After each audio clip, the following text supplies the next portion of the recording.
What's going on, everybody? It's Childish. We're back at it again, coming at you with a brand new game for our YouTube channel called Raid Shadow Legends. I want to give a quick shout out to Polarium for sponsoring this video.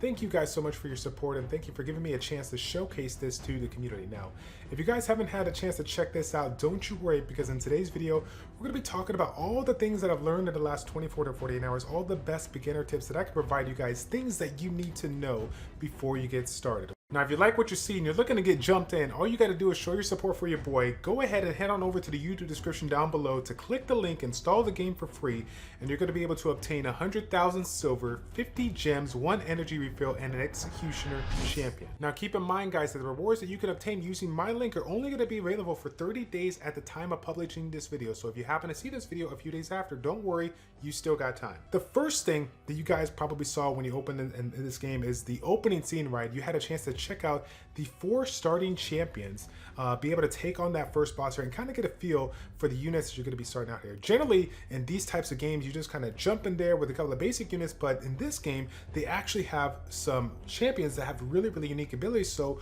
what we're going to be focusing on first is taking a look at those champions and see which one is going to be one of the better choices for you getting started in Raid Shadow Legends. Now, as you guys can see, I've already been playing this game for a little bit now, so I'm actually going to go ahead and take a look at the index here so that we can go ahead and pull up the 4 champions and we can take a good look at them. Now, the first one is going to be in the High Elf faction. This one's going to be Elhain. Now, Elhain is a ranger here, a damage-based unit here, an attack-based unit here that's going to provide a really, really unique kit. But okay, I'm just going to provide my insight on it. You guys go ahead and be the judge of this one. But take a look at this, okay?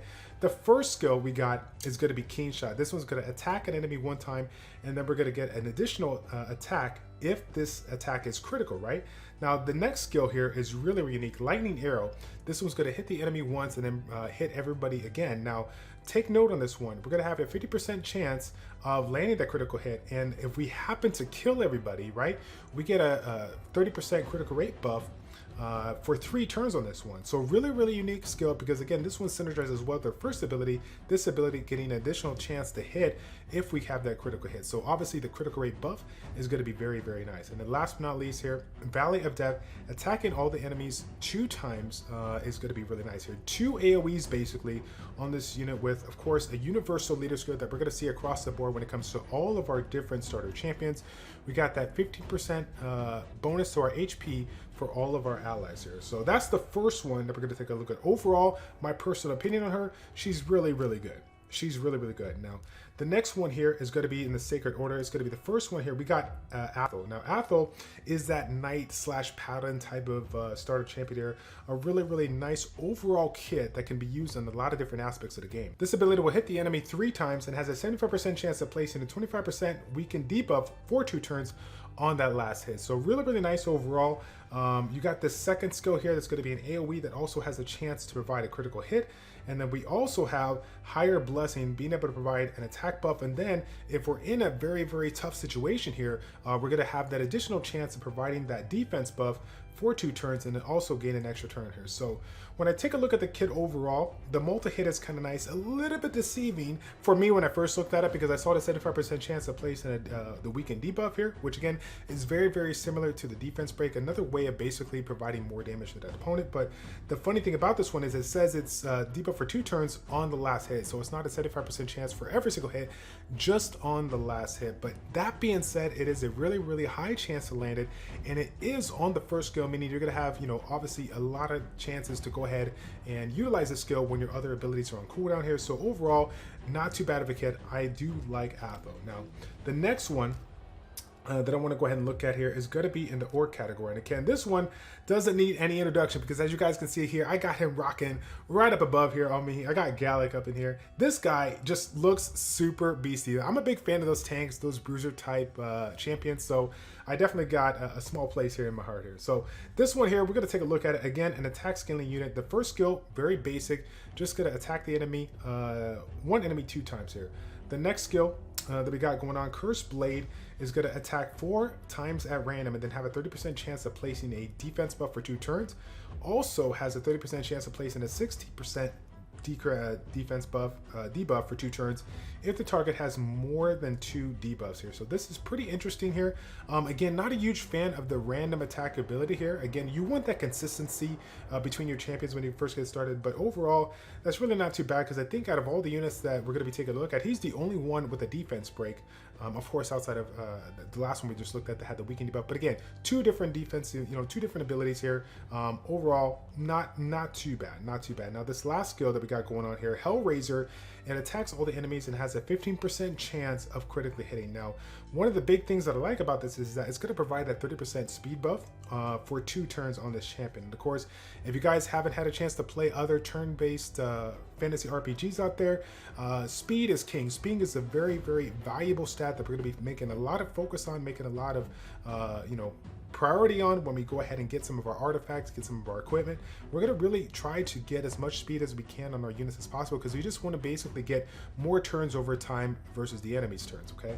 And then last but not least, we have that same leader skill that we're looking at, 50% HP for all allies here. So overall, a really, really good starter champion, but as comparison to some of the other ones we've seen so far, I kind of put him a little bit on the lower end, okay? A little bit on the lower end. So the last one that I want to take a look at here is, despite the fact that I like Gallic a lot, I actually went with Kael, and we're going to talk about why I went with Kael here. So this first ability right here, amazing, okay? Simply amazing. Dark Bolt level 1 has an 80% chance to place a 2.5% poison debuff for 2 turns. Now again, 2.5% may not seem like a lot for you guys, when you're attacking, your basic abilities or your basic units or whatnot, but 2.5% poison debuff on like a boss per se that allows you to put the poisons on is quite a handful of damage. And again, this is for 2 turns, so we're going to be getting 5% overall over time. Really, really nice here. Now this next skill, Acid Rain, is going to be an AoE attack that has a 50% chance of inflicting a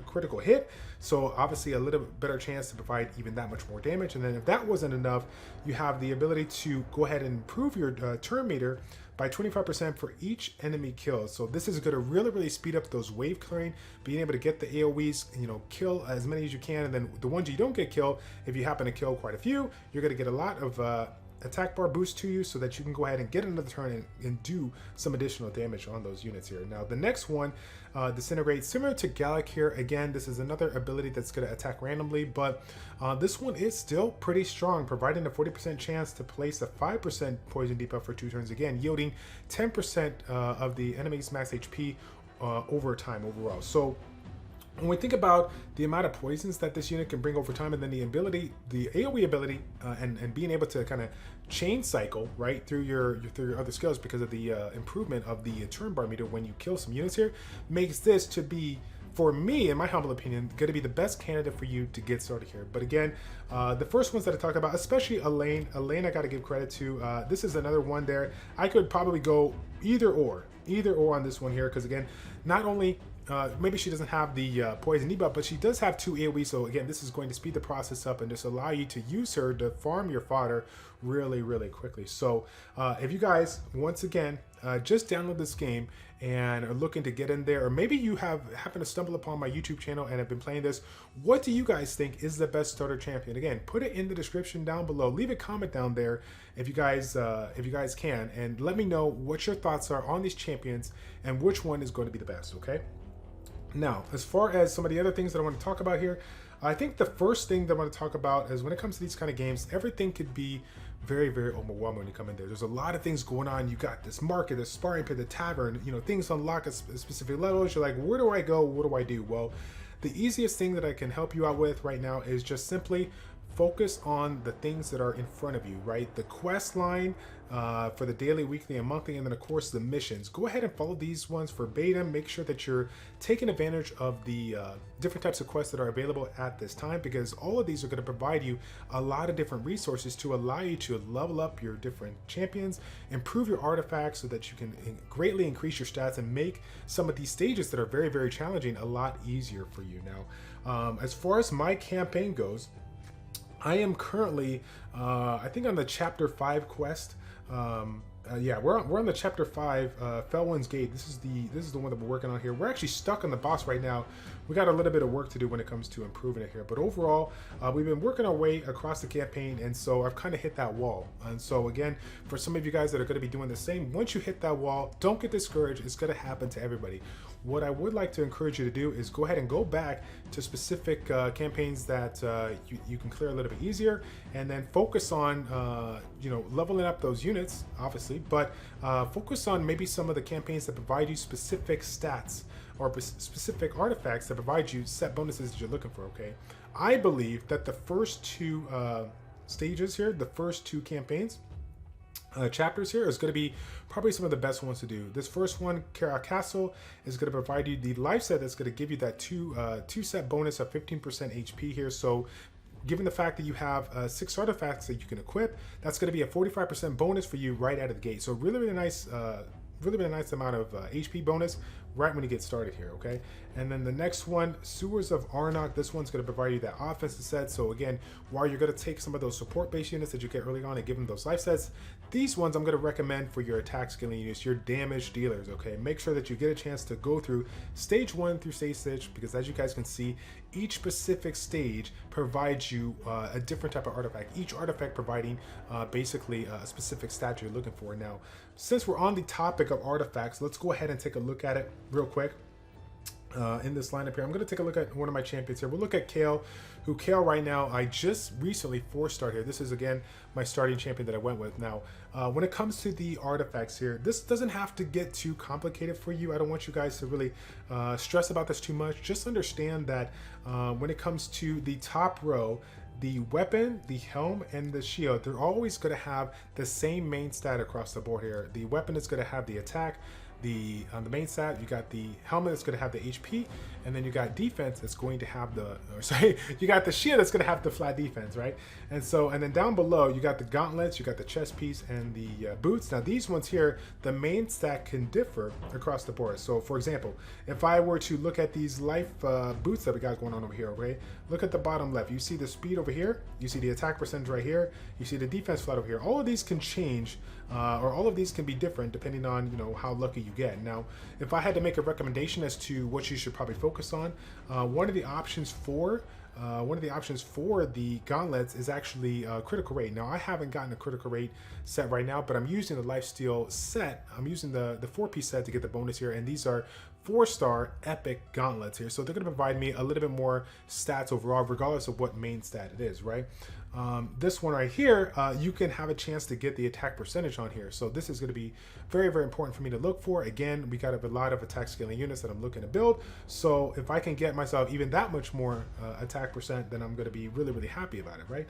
And then last but not least, we got the boots here. Once again, you can get a wide variety of stats, but I think the biggest thing that you should focus on is speed boots here. Speed stat is this is the only slot that can get the speed as the main stat, and because, like I said before, you're really, really focused on getting a good amount of speed overall for the majority of your champions, but also making sure that you get a certain amount of speed so that you can speed tune your units, making sure that they're working synergistically across the board with regards to whatever you're doing, PvE, PvP, whatever the case may be, right? So again, the first top row, attack, HP, defense on the top is going to be flat, and then down below you can have some percentage based stats here. And again, we're looking at critical rate on the gloves, we're looking at attack percentage on the chest piece, and then we're looking at speed on that boost slot there. The next thing I want to talk about is just simply managing your resources effectively. So if we took a look at the top, we can see right there that that's a huge epic fail on my part here. I have 262 out of 75 energy. One of the things that I didn't realize early on in the game was that once we get our levels, we're going to be getting that whatever amount of energy that we currently have max, we get that in addition. So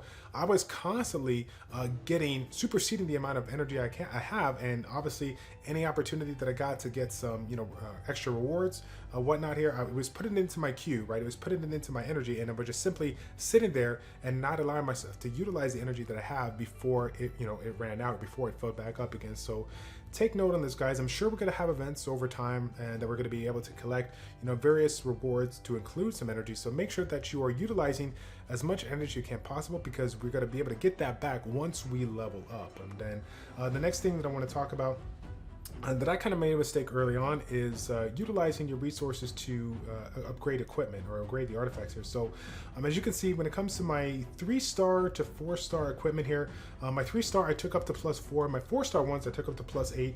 Now I don't want to get too ahead of myself because again, I'm still learning the game, still trying to figure out what's the best, what's not here. So right now I'm just trying to give myself a little bit of bonus, just a little bit of improvement so that I can use that in addition to the set bonuses to kind of get past those humps here. But obviously, as you guys know, as we progress throughout the game, we're going to be getting better equipment, better stuff here, and those equipment I really want to focus on and have the resources to be able to level those up at that time. So make sure that you guys are utilizing your resources effectively so that you don't get in a situation where you get one of those, like the latest and greatest artifact or one of those best champions that you got and you don't even have enough resources to rank it up. Okay, so keep that in mind. Keep that in mind.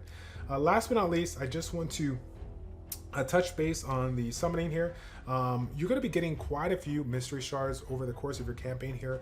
I encourage you guys to summon those as soon as possible because once again, as you level up these specific champions, once they hit their max level for their rank, we're gonna have to evolve them and turn them into from a 1-star to 2-star, or 2-star to 3-star, 3-star to 4-star, so on and so forth here. And when you first get started as a free-to-play player, that's going to be very, very hard. So I encourage you to take all those mystery shards, summon them out so that you can utilize them, level them up alongside your starter champion, and get yourself that fodder ready to go so that you can go ahead and do what I just did, which is take my Kale, right, max starter champion from 3-star to 4-star here. As you guys can see, we got this mystery shard. I'll go ahead and pop right now, and then we'll see if we can get lucky for you right now at the beginning of this series here, seeing if we can get ourselves a quick 4-star unit here. So I'm gonna do a couple. We'll see if we get lucky. I don't know if we're gonna get. I know I'm gonna get that lucky, but this is funny enough. War Priest. I think this is one that we actually get through the quest line here. This one is just your basic healer. It's gonna provide you. You got a freezing buff. You got that heal based on their max HP, and then last but not least, you actually have that attack buff that goes to all adders for 2 turns here. So this is actually really, really nice.